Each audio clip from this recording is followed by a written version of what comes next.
Assalamualaikum warahmatullahi wabarakatuh.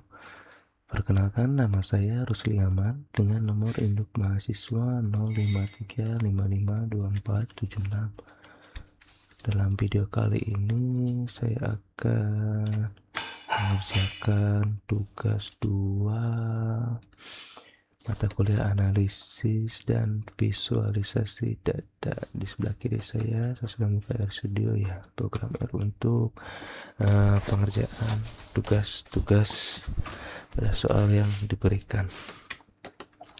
Jadi di sini sebelumnya saya telah membuat perintah-perintah di Word ya, dan udah di capture juga, serta penjelasan interpretasi pada grafik yang diminta dalam pengerjaan tugas. Oke, kita ke soal pertama dulu. Di sini kita diberikan data ya dalam bentuk file Excel. Oke, jumlahnya 498 data ya. Oke. Di sini kita diminta untuk menganalisis dari data tersebut. Oke, di sini saya menggunakan perintah library read Excel untuk load semua data-data ya. Sebelum juga saya di sini sudah menginstal package-package yang dibutuhkan dalam pengerjaan tugas. Oke, baik, kita coba untuk eksekusi. Di sini saya akan meload dulu ya library-nya, termasuk library Excel, karena saya butuh untuk melakukan import atau pembacaan data dari Excel. Oke, sedang berjalan. Oke, selanjutnya data saya simpan di sini ya untuk praktik di folder praktik data pendapatan tugas. Oke, kita coba buka. Oke, data sudah keload 498 data. Oke, kita coba lagi untuk memastikan. Oke, sudah masuk semua. Ini yang tapi cuma 6 ya. Nah, di sini kita juga harus mengubah data tersebut agar bisa digunakan untuk analisis menjadi numerik ya.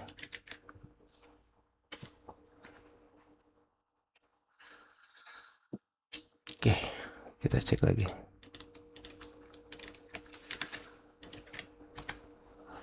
Oke, sudah masuk. Ini kita load, kita coba untuk mengolah data yang pertama ya. Di sini kita menggunakan ggplot ya, biar lebih enak kita perbesar saja. Di sini saya menggunakan warna hijau ya untuk histogramnya. Oke, sudah tampil terkait si ggplotnya. Oke, di sini histogram sudah tampil. Nah, kita kan diminta ya, apakah variabel terikat terdistribusi normal atau tidak. Menurut analisis dari grafik histogram yang tampil ini, bahwa variabel terikat tidak berfungsi, itu tidak terdistribusi normal. Kesimpulan itu diperoleh dari beberapa karakteristik distribusi data yang terlihat pada histogram, dan pula melenceng ke kanan. Nilai rata-rata min cenderung lebih besar daripada median, akibatnya adanya beberapa nilai ekstrim di sisi kanan seperti ini. Oke. Kita lanjut ke soal pertama, poin B. Kita diminta untuk membuat scatter plot. Nah, apakah variabel terikat dan bebas memiliki hubungan linear? Oke, di sini saya akan membuat grafik scatter plot pendapatan dan kebahagiaan. Oke, saya tetap menggunakan warna biru ya. udah terjadi polarisasi ya. Sini hubungan antara variabel pendapatan sebagai variabel bebas dan kebahagiaan sebagai variabel terikat tidak menemukan pola linear yang jelas. Sebenarnya titik pada grafik cenderung acak dan tidak membentuk arah tertentu, baik meningkat maupun menurun secara konsisten. Secara umum, titik-titik pada sekitar pot tersebar di hampir seluruh area grafik tanpa mengikuti pola garis yang lurus.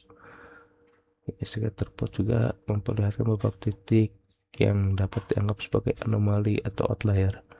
Misalnya terdapat individu dengan pendapatan relatif rendah sekitar 69 juta, tapi memiliki tingkat kebahagiaan sangat tinggi hingga lebih dari 5 miliar. Oke, selanjutnya pada poin C kita diminta untuk lakukan regresi sederhana ya. Nah, di sini namanya saya regresi aja. Oke. Nah, tampil ya listnya data-data regresi tersebut ya. Oke, di sini juga udah tampil summary atas regresi tersebut. Nah, di sini berdasarkan input pada koefisien diperoleh nilai intercept sebesar sekitar 1428 kali 10 pangkat 9 terus dengan 1,428 miliar dengan koefisien slope pada 4,05. Di sini terbatasi intercept bersifat teoritis karena dalam kondisi nyata pendapatan seorang tidak mungkin benar-benar nol. Sementara nilai slope sebesar 0,40 mengindikasikan bahwa setiap kenaikan pendapatan sebesar Rp1 akan meningkatkan tingkat kebahagiaan secara 0,405 unit.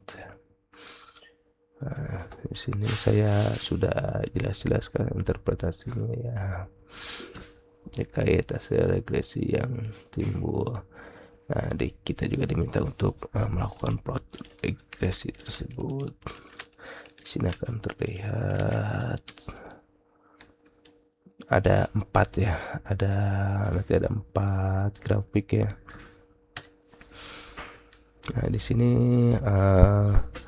grafik terkait residual versus fitted. Nah,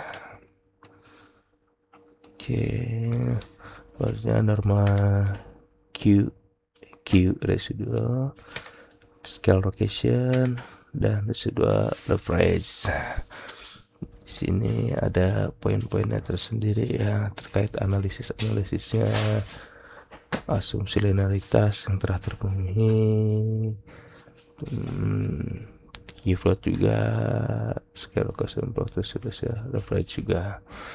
Kesimpulannya, berdasarkan analisis diagnosa model regresi secara umum, asumsi dasar model terpenuhi, yaitu asumsi linearitas dan homoskedasitas keragaman alat dan konstan yang ditunjukkan oleh sebaran titik yang acak dan merata tanpa pola tertentu. Sementara itu, asumsi normalitas residual tidak terpenuhi secara sempurna karena terdapat penyimpangan pada data bagian ekor dan adanya nilai ekstrim outlier.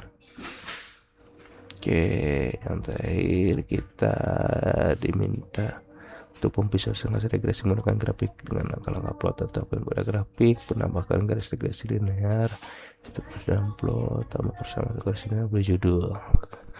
Itu juga saya sudah memberikan perintahnya.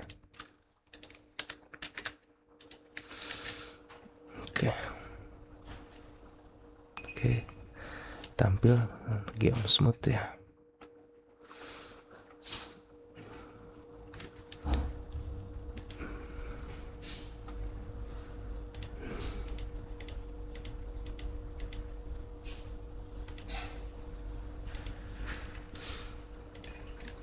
Mungkin itu saja video dari saya.